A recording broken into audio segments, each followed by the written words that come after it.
Imagine this. You're back at your high school graduation, you had just moved your tassel to the left, and emotions are high at your graduation ceremony. Amidst shaking hands and greeting family and friends, and talking with them, you get asked the question, what are you going to study when you're at college? Whatever your reply may have been, most people will scowl if they find out that you are going to study journalism. A particular reason for this is that many people believe that the print aspect of journalism is dying. This may be true in some cases, but these people fail to realize that print journalism has died and came back before. As J150 students, many of us have been involved in journalism in one way or another this semester. Therefore, this concept of the death of journalism is at the core of the University of Kansas School of Journalism teachings. As art director for the University Daily Kansan, I have discovered some interesting trends during my involvement in print production and journalism as a whole. The print industry has survived and adapted to challenges within the industry as a whole. To convey these finds, I have 3 ideas that I will share with you all today. First, I will discuss a brief history of journalism and how it has survived 400 years. Second, I will discuss a shift in how journalism is being consumed in the news via social media. And lastly, I will touch on how print journalism can be successfully adapted to fit its content's multimedia and multi-platforming purposes. To begin, I will take a look back in time to when print journalism first got its roots in society. Print journalism has been dead and buried before, and it has survived. Journalism has been around in America since 1690, when Public Occurrences, both foreign and domestic, in Boston was published. Journalism first got its roots in print form, but later developed into radio and televised forms. Over the course of 300 years, journalism thrived in its traditional medium, but failed to be until the invention of the Internet by the Pentagon in 1969. 25 years later, the Internet was opened for commercial use.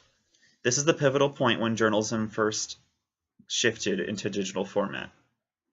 According to the media theorist and doctorate professor at the University of Pennsylvania, Gwyneth Jackway, with the creation of the first radio transmitter in 1912, a shift was on its way in journalism industries.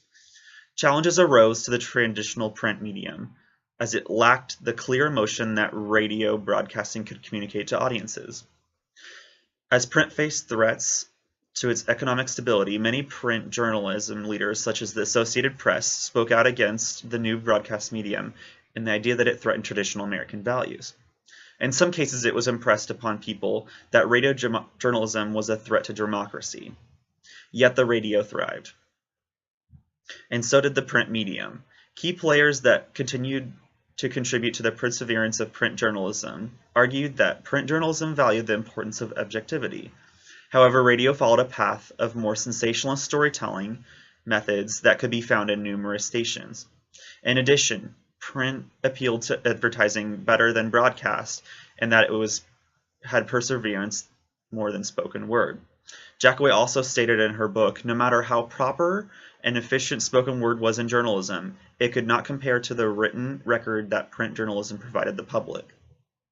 At the time, there was no way that broadcast journalism could be recorded. Therefore, it was difficult to draw on people oriented to historical longevity. In turn, both sides in print into broadcast thrived in their own ways. However, print could be challenged again with the rise of television news programs in 1941. Television news coverage first got its roots after the WCW station aired bulletins of the Japanese attack of Pearl Harbor. Yet TV programs ingrained themselves into American consumer culture towards the end of World War II, when people began purchasing receivers. As TV news programs were on the rise, print and broadcast mediums began to challenge the legitimacy and value of TV news coverage. However, these programs thrived in that they provided the public with good information about their environment, as Jacoway University of Nevada doctorate Professor Anthony J. Ferry argued in his book, Teaching Mass Communication, A Guide to Better Instruction. It is from this basic reason that TV news coverage thrived alongside print and broadcast mediums. From this, it can be assumed that print journalism has been dead and buried before, but still is persevering. Despite the print medium being resilient throughout the 20th century, it has faced new challenges, such as the Internet. Traditional print formats still thrived and were considered the primary source for news until 2010, when questions arose regarding whether there is a future for the mass market magazine anymore. Pew Research Center analysts Amy Mitchell and Tom Rosentiel of PEJ and Leah Christian conceptualized the idea that if searching the news was the most important development of the last decade, sharing news may be among the most important of the next. With the rise of social media during the early 2000s, Facebook and Twitter have revolutionized the way that public consumes their news coverage. In 2012, a Pew Research report done on social media and news behaviors stated that Facebook users spent an average of 423 minutes each on the site in December of 2011. Facebook trumps the top 25 news sites, which showed only 12 minutes of on-page time for that month. Furthermore, a survey published as part of a 2012 report of the State of the News Media Address noted that news consumption and habits on various digital devices is higher than ever before on social media. Going more in depth, this report found that Twitter is and has been seen more news behavior than compared to Facebook.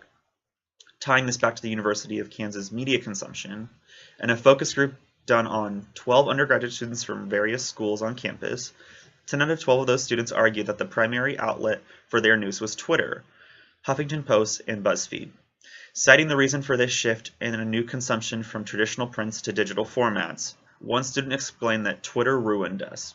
News has to be concise in order for us to grasp the coverage and for us to have an interest. Social media has proven itself to be a useful tool in print journalism, adapting to the public's interest, but what can be said about mobile formatting? In order for news to thrive in modern society going forward, it is vital for news organizations to provide various ways for consumers to get online and access their content. With rapid growth of the internet came a term of free news, in which news and advertising was brought to audiences that did not pay for subscriptions. This shift caused many daily newspapers to have to adjust or go bankrupt, such as Colorado's oldest newspaper, the Rocky Mountain News. The bankruptcy of this major publication spurred questions on what the newspaper industry needed to do to adjust to better serve and reach the public audiences. One of the main solutions to come out of this was multi-platforming. In a survey of more than 3,000 U.S. adults in 2012, Pew Research Center's Project for Excellence in Journalism found that Americans are gravitating towards multi-platforming for the news consumption. This same survey also found that 23% of adults get their news on at least 2 different devices, the most of these commons being laptops and smartphones. Additionally, the various ways people consume the news are reflective of online navigation. 48% of people get their news using keyword searches, while 54% of people go directly to the news websites or apps to obtain their news.